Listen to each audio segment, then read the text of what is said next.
Hi guys, and welcome to another episode of Sound of Features, and we're very excited to have here one of Singapore's best female violin player. Of course, I'm not talking about Vanessa May.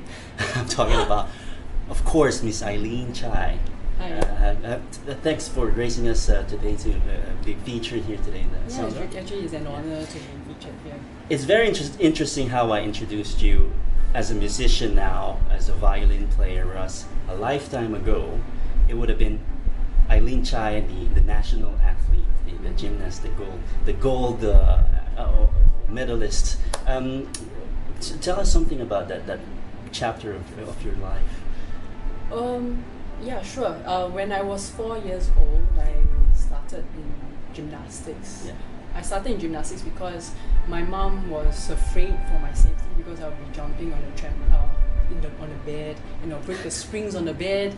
And then whenever I see a bar or pole somewhere in the public area, I'll be swinging here and there like a monkey. So I started training when I was 4, and by the time I was 7, I was lucky enough to be picked as one of the national gymnasts to compete in the South Asian Games.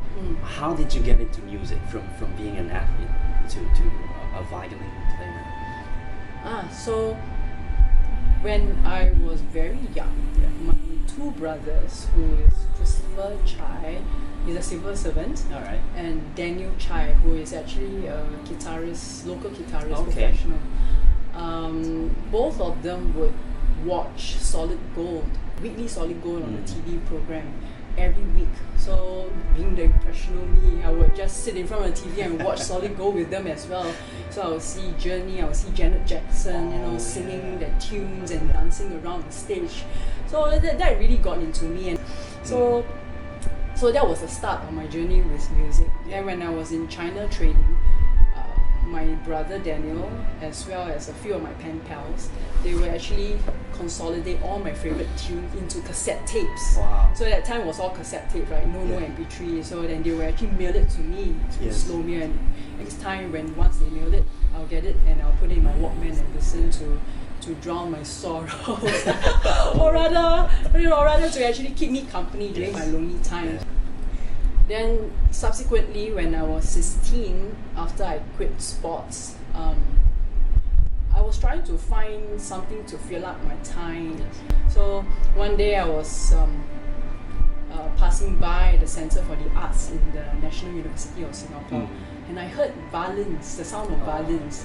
So I actually peered in and I saw the entire orchestra, laughing together with the conductor, talking about music and all that. I was like, wow! I mean, imagine if I can actually pick up the violin again. I did pick up the violin when I was 4, but because of sports, I stopped. So I picked it back up again when I was in university.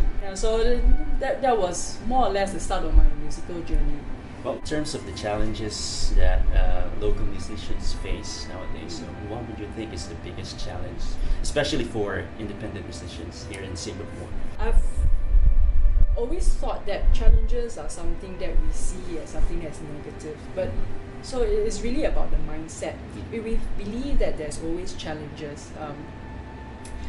It's going to put us down quite a bit. So I always believe that there are life lessons learned when something doesn't go as well. So I wouldn't really see them as something negative.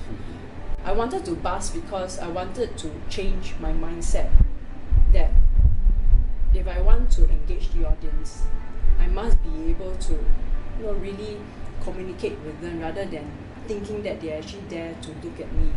When you're busking, that doesn't happen. You have to actually try to communicate with them, to send a message across that we are giving you a form of art to share. So why I'm saying this, because it's all about our mindset. If we believe that there are challenges, it's too much for us to handle, it's going to be very tough for us to survive in this music industry. There are a lot of difficulties for many musicians. You were an athlete. I think you still are. You still play sports. You're a musician, and now you're also an author. So, what led you to actually sit down and write a book? So, why then I wanted to write the book is because of my mom. My mom, if you read the book, have you bought the book yet? Just kidding. Yeah, anyway, so I wanted it to be like a tribute from my mom. So, in a way, to thank her of all the things that she has done for me. She was there 24 hours for me.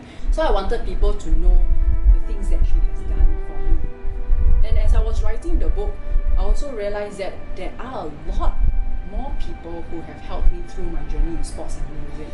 So in a way, I wanted to thank them as well, those who have actually helped me, my coaches, my teachers, my friends, of course my family.